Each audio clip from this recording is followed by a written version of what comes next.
একা শপিং করতে কিংবা একা রিক্সায় ঘুরতে আমার সব থেকে বেশি ভালো লাগে। হ্যালো এভরিওয়ান, আসসালামু আলাইকুম। আশা করি সবাই ভালো আছেন। আলহামদুলিল্লাহ আমিও খুব ভালো আছি। তো সকাল সকাল বের হয়ে গেছিলাম, মানে ঘুম থেকে উঠি ব্রেকফাস্ট না করে। আমি অবশ্য ঘুম থেকে উঠেছি 12টা বাজে, দেন 1টা বাজে রেডি হয়ে বের হয়ে যাই। হঠাৎ করে ইচ্ছা করলো যে না একটু শপিং করে আসি বা একটু ঘুরে আসি। তো আমি আমার মেয়েকে নিয়ে চলে আসি। ভেবেছিলাম লাঞ্চটা আমি রেস্টুরেন্টে করব, বাট আমি একা যেহেতু, আবার আমার একটা সমস্যা, রেস্টুরেন্টে আমি একা খাবো এটা আমার পছন্দ না, মানে অনেকক্ষণ ওয়েট করতে হয়, তো এর জন্য আর ভালো লাগে না। তাই শপিং মলে ঢোকার আগে আমি সিপি থেকে কিছু খেয়ে নিই, দেন শপিং টপিং করে আবার বাসায় চলে যাই। আবার বাসায় গিয়ে তো অনেক কাজ ছিল, আর বাসায় আসার টাইমে আমি পিৎজা কিনে আনি। বাসায় আসার পর আমি আর নিজের খাওয়ার জন্য কোনো সময় পাচ্ছিলাম না। সন্ধ্যার টাইমে আমি পিৎজা খাচ্ছি, আর সবাই যে যারটা খেয়ে নিয়েছে। বলেছি আসলে ও বাইকটা নিয়ে আসতে ভালো হইতো। হ্যাঁ, তোমার বাইকে গেলে আমি 3 মাস কমায় থাকা লাগে আমার। তাই নাকি? আমার কমায় কেন? আমার মনে হয় তুমি টান দিলা তো আমার ফালাই রেখে চলে গেছো, আর না হইলে মানে আমি নিজেই পড়ে গেছি এমন লাগে। থাক ভাই, আমার বাইক লাগবো না, আমি গরিব মানুষ, আমি রিক্সায় ভালো আছি। রিক্সায় যে একটা মজা, তুমি বাইকার ভালো না, তুমি চেষ্টা পাটি চালাও, এগুলো ভালো না, এগুলো উচিত না, এগুলো চালানো উচিত না। অপমান করা উচিত। তোমাকে অপমান করেছি, তোমাকে অ্যাওয়ার্ড দেওয়া উচিত। আমি কইলাম ছাত্রী না। আমরা রাত 9:30টায় বের হয়েছি রেস্টুরেন্টে খাওয়া দাওয়া করার জন্য, কারণ দুপুরে লাঞ্চ করার কথা ছিল আমার হাজবেন্ডের সাথে, তো ওর সময় ছিল না।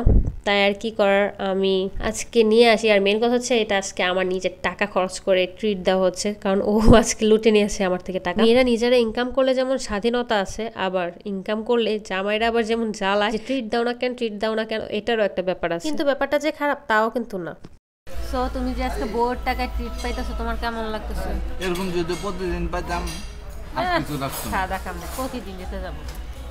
আসলে মেয়েরা ইনকাম করলে ভাবে কি যে আমার টাকা আমারই, কেন আমি আমার জামাইকে বা জামাইয়ের পিছনে 1 টাকাও খরচ করব, তার তো টাকা। আসলে এইভাবে যদি হিসাবটা করা হয় তাহলে কিন্তু কোনো জিনিসই ভালো লাগে না। আর যে মেয়েদেরকে একটা ইনকাম করার স্বাধীনতা, সেটাও কিন্তু মনে হয় এরপর থেকে আর কোনো হাজবেন্ড দিবে না। আর আমি মনে করি যে হাজবেন্ড তার ওয়াইফকে সব দিক থেকে সাপোর্ট করে, একমাত্র সেই হাজবেন্ডই সবকিছু পাওয়ার অধিকার আছে ওয়াইফের থেকে, বা যে কোনো কিছুই হোক, যে কোনো হেল্প হোক, সবকিছুই পাওয়ার অধিকার আছে। আর অনেকেও আছে যে ইনকাম করতে দেয়, আবার কিছু কিছু খারাপ মেন্টালিটি নিয়েও চলে ওই হাজবেন্ডদের জন্য। আর কি বলার, কিছুই বলার নেই। আর সবসময় যে আবার সব হাজবেন্ডরা দেয় সাপোর্ট করে সেটা না। আমার হাজবেন্ড আমাকে কোনো কিছুতে আগে সাপোর্ট করতো না, এখন অবশ্য সবকিছুই সাপোর্ট করে। যাই হোক, এই দিকটা অবশ্য ভালো।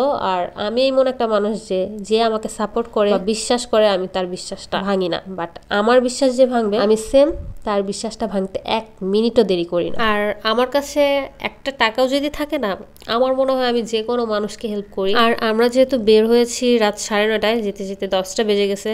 আর খাবার যেহেতু আসতে, মেনু সেট আসতে একটুখানি লেট হয়, এর জন্য আমাদের খুব ক্ষুধা লাগছে। দ্রুত এই চাউমিনটা অর্ডার দিই। আর চাউমিনটা এখানকার এত মজার ছিল, আর এইখানকার সবকিছুই বেস্ট আমার।